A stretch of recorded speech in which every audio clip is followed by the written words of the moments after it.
Out here in the Montana backcountry, you learn pretty quick that you don't invite a wolf into the cabin just because he's wearing a collar.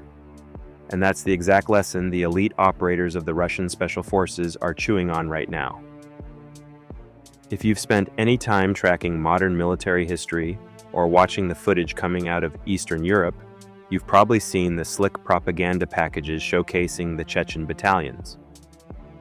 On paper, they look like any other integrated cog in the Kremlin's war machine, wearing the same digital flora camouflage and carrying the same modernized AK platforms.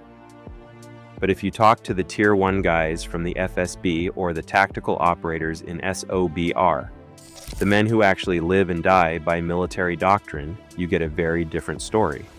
Behind the optics, the polished social media clips, and the thunderous battle cries lies a deep, unspoken distrust that traces its roots straight back through decades of blood, broken treaties, and institutional paranoia. It is a friction that runs so deep, it cuts right through the heart of the Kremlin's unified front, exposing a massive rift between the federal security apparatus and the regional forces loyal to a single warlord. To truly understand the bad blood, you have to look at the chessboard as it stands today, where roughly 20 to 30,000 Chechen fighters are spread across just over a dozen distinct units. The vast majority of these men do not answer to the regular Russian army or the standard military command structure in Moscow. They belong to Rosgvardia, the Russian National Guard created back in 2016, which includes high-profile special units like Akhmat and Terek. But as an old Marine who spent over 2 decades carrying a rifle, I can tell you that you should not confuse their National Guard with what we have here in the United States. Our National Guard can deploy main battle tanks, Stryker fighting vehicles, and Apache attack gunships. Rosgvardia is a completely different beast altogether. It is essentially a heavily militarized domestic police force, relying mostly on small arms, light armored vehicles, and BTR personnel carriers.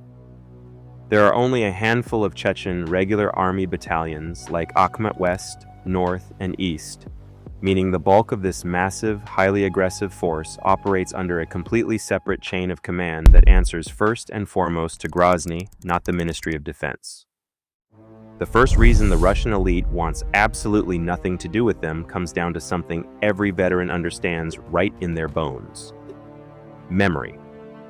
A lot of the senior officers commanding FSB and SOBR units today either fought in the brutal Chechen wars of the 1990s and the early 2000s, or they were trained by the hard-bitten men who did. You don't just forget the guys you lost in the Grozny rubble, and you don't easily shake the memory of a counterinsurgency campaign that stands as one of the dirtiest, most vicious conflicts in modern history. The fighting was house to house, room to room, and defined by horrific atrocities on both sides. In private, closed-door conversations over cheap coffee, Russian Spetsnaz officers will tell you straight up that they view these battalions with immense concern. They look at them and see a standing army inside their own borders, terrified that the moment the political winds shift or the federal money dries up, those exact same rifles will be turned right back toward Moscow. The trauma of those 2 wars didn't disappear just because the Kremlin started signing giant checks. It just went underground, festering beneath the surface of official press releases. This friction boiled over into the open a few years back when the Russian government built a massive, state-of-the-art special forces training complex right in the heart of Chechnya.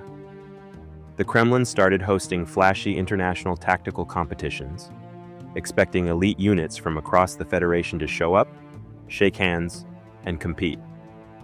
But the Moscow SOBR team flat out boycotted the event. In the tactical community, a real operator doesn't show his hand to a potential adversary, and these officers argued that putting their faces, their specific tactics, and their operational strengths on display in Chechnya was an unacceptable security risk.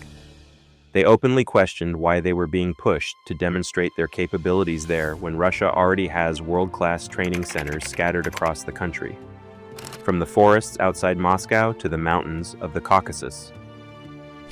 Compounding that suspicion is a disturbing paper trail dating back to the early 2000s, showing that the Chechen Ministry of the Interior has regularly requested personal data, home addresses, and combat histories of specific Russian Special Forces operators, a move the guys on the ground view less as bureaucratic data sharing and more as a targeted hit list for future retribution. The regular army brass is just as wary, carrying institutional scars that date all the way back to the collapse of the Soviet Union. They remember that the man who led the Chechen resistance in the 90s, Djokhar Dudayev, was not some irregular insurgent or religious extremist, and he was a highly trained Soviet Air Force general who knew the Soviet military machine inside and out. High-ranking intelligence officers still whisper about how several prominent field commanders who caused massive casualties to Russian forces actually received their specialized sabotage and reconnaissance training from the GRU, meaning Russia literally taught them how to fight. Go back even further to World War II, and old Soviet records accuse local factions in the region of actively avoiding conscription and fleeing to the mountains to form anti-Soviet partisan groups. Even today, Chechnya remains the only republic in the entire federation where citizens are effectively exempt from the standard military draft, meaning every man serving in those battalions is there by choice, loyal to a local structure rather than a federal obligation. Then there is the sheer culture clash between the old guard Russian military establishment and these specialized units. The FSB and the FSO, the guys responsible for guarding the Kremlin and securing the state's most sensitive secrets, are rigidly institutional, drawing their lineage directly from the old KGB. They expect an officer to be reserved, clean-shaven, and sporting a tight, disciplined haircut. When they look at the Chechen battalions with their full beards, non-standard gear modifications, and looser behavioral discipline, it rubs the traditional brass completely the wrong way. In fact, an unspoken rule has survived since the Soviet Union. Chechen natives are quietly barred from entering elite FSB academies. They aren't assigned to protect strategic state borders, and they are kept away from sensitive security areas. To the Kremlin's elite, this isn't a brotherhood forged in combat. It's a temporary truce bought and paid for with billions of federal rubles. When you look at the actual battlefield performance, the divide only deepens. Russian regular infantry units, often scraped together from conscripts and contract soldiers from impoverished regions, frequently complain that the Chechen units are given the best gear, the newest armored vehicles, and preferential treatment by the media, while being held back from the most dangerous frontal assaults. In the trenches, they refer to them derisively as the TikTok battalions, claiming they are positioned miles behind the actual zero line to act as blocking detachments or to film highly staged combat videos for social media consumption. Whether that assessment is entirely fair or not, the perception itself is poison. In a high-intensity conflict, nothing destroys morale faster than the belief that one unit is sacrificing its blood, while another is reaping the propaganda rewards. It creates a toxic environment where regular soldiers feel used, and elite operators feel vindicated in their long-standing distrust. Ultimately, warfare isn't just about who has the most boots on the ground, the heaviest artillery, or the newest camouflage pattern. It's about trust, and when you're stacked up at a breach point preparing to go through a door, you need to know without a shadow of a doubt that the guy holding your six shares your history, your doctrine, and your ultimate loyalty. Right now, inside the Russian military elite, that trust just isn't there.